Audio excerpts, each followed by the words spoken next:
Lorsque le président Kagame du Rwanda est récemment arrivé en Turquie, le monde a observé alors qu'il s'installait pour une discussion privée avec le président Recep Tayyip Erdogan. Les deux dirigeants ont ensuite tenu une conférence de presse conjointe où ils ont parlé de leurs objectifs communs pour renforcer les relations entre le Rwanda et la Turquie. Ils ont signé 4 accords, allant de la coopération dans les médias à des partenariats en matière de défense, le tout sous les yeux attentifs des diplomates et des caméras lors d'une cérémonie officielle à Ankara. Les médias se sont empressés de présenter cette visite comme une étape prometteuse pour une coopération renforcée entre les deux pays. Officiellement, l'accent était mis sur l'idée d'un partenariat plus fort. Ils ont signé des mémorandums d'entente, MOU pour ceux qui se posent la question, portant sur des sujets comme un partenariat radio-télévision entre l'agence rwandaise de radiodiffusion et TRT de la Turquie, ainsi que des accords en matière de défense et d'aviation civile. De bonnes choses pour la diplomatie, n'est-ce pas? Plus d'échanges médiatiques, plus de coopération en matière de défense. Cela dresse un tableau de deux pays cherchant à se développer ensemble, à étendre leur influence et à créer une relation plus profonde et mutuellement bénéfique. C'est beau sur le papier, mais prenons un instant pour réfléchir. Maintenant, soyons réalistes. Qu'est-ce que Kagame recherche vraiment en Turquie? Les titres des journaux diront « Relations diplomatiques ». Mais vous n'avez pas besoin d'un doctorat en géopolitique pour voir qu'il se passe quelque chose de plus ici. Sous la poignée de main polies et les sourires amicaux, il y a une histoire plus grande. Une qui a peu à voir avec des accords médiatiques ou des stations de radio.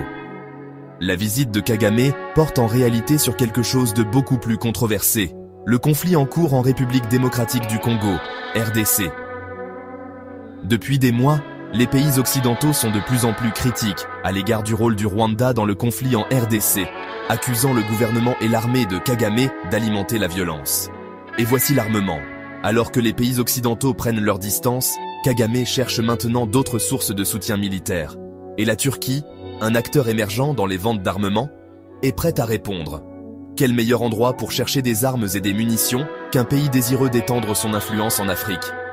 Officiellement, la position de la Turquie est qu'elle souhaite simplement aider le Rwanda à construire un avenir pacifique en offrant sa médiation entre le Rwanda et la RDC. Erdogan, toujours diplomate, affirme que la Turquie est prête à soutenir les efforts de paix. Si le Rwanda et la RDC en font la demande, bien sûr. Quelle gentillesse de sa part. Mais soyons clairs, il est difficile d'ignorer le fait que la Turquie a également beaucoup à gagner en vendant des armes au Rwanda et à la RDC.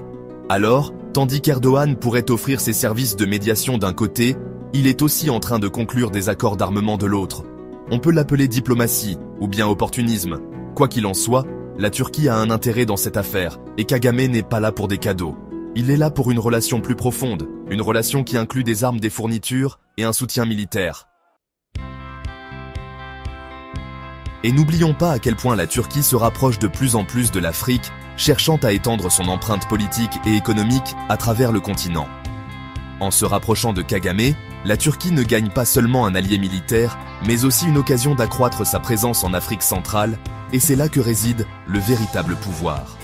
Au final, la visite de Kagame est moins une question de renforcement des liens médiatiques ou même de la grande vision de la coopération, et beaucoup plus une question de sécurisation du soutien militaire pour le rôle du Rwanda dans le conflit en RDC. Alors que l'Occident garde un œil sur la situation, Kagame cherche à diversifier ses sources de soutien militaire, et la Turquie pourrait bien être l'un de ses partenaires clés dans ce combat géopolitique complexe et en cours. À la fin de la journée, à mesure que les accords d'armement commencent à affluer, il sera intéressant de voir comment cette relation évolue au cours des prochains mois. Mais pour l'instant, il est clair que la visite de Kagame en Turquie n'était pas qu'une poignée de main diplomatique. C'est un mouvement stratégique dans un jeu beaucoup plus large. Quant à savoir si cela apportera la paix ou davantage de chaos en RDC, seul l'avenir nous le dira.